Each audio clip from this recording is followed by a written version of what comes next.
Why do you have to be Muslim? Why do you have to be anything? You know, because this is the Mason line, right? Why do you have to be anything? You can believe in God, but you don't have to believe in any dogma, any particular dogma.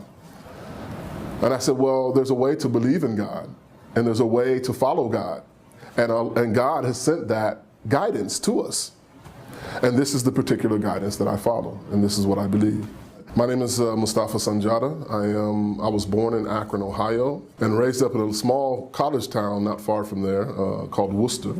I was adopted into a family from southern Georgia who were migrant workers. My father was a 33rd degree Mason, so he didn't hold too tight to religion. But my mother was a church mother, so she was very much in the church. I started out in Ohio as a youth, going and listening to Minister Louis Farrakhan from the Nation of Islam on the east side of Cleveland.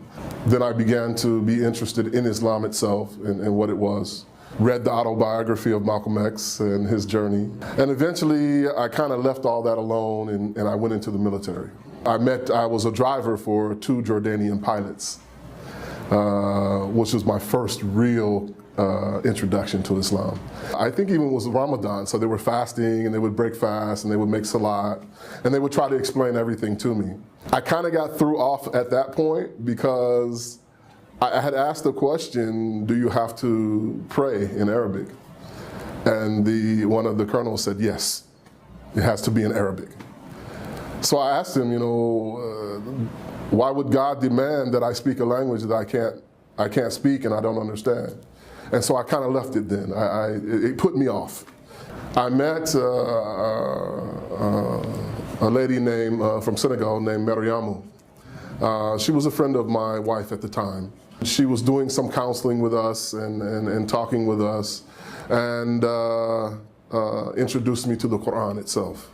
Having read the Bible and memorized parts of it, and after having read the whole of the Quran, the lights just came on. She took me to Eder Oberstein and I took Shahada. But most of the brothers there were French speaking, so there was a bigger language barrier, not just the Arabic or the German, now there was the French, so I didn't learn much at that point in time. It wasn't until I got out of the military in '89 and went back home, returned back home, that I met a wonderful band of brothers in the place where I grew up at in Worcester. They were there. Allah couldn't have chosen a better band of brothers to teach me my deen. My biggest concern, I think, was with my father, my adopted father. I felt bad about offending him. And here's a man that adopted me and gave me his name. At the same time, I wanted to let him know what it was I was doing, because he had asked me at one point in time, you seem distant, you know, what's going on, what's happening, you know. And so I told him, you know, I've become Muslim and I've changed my name. He didn't speak to me for about 2 weeks. We didn't call. When I would call, he wasn't there. After 2 weeks, wallahi, it was like it never happened. I think that's God's love, right? Or the love of the parent for the child, or the sister and the brother, or the uncle, or the cousin, or whomever. Last year, God saw fit to allow me to find my biological family.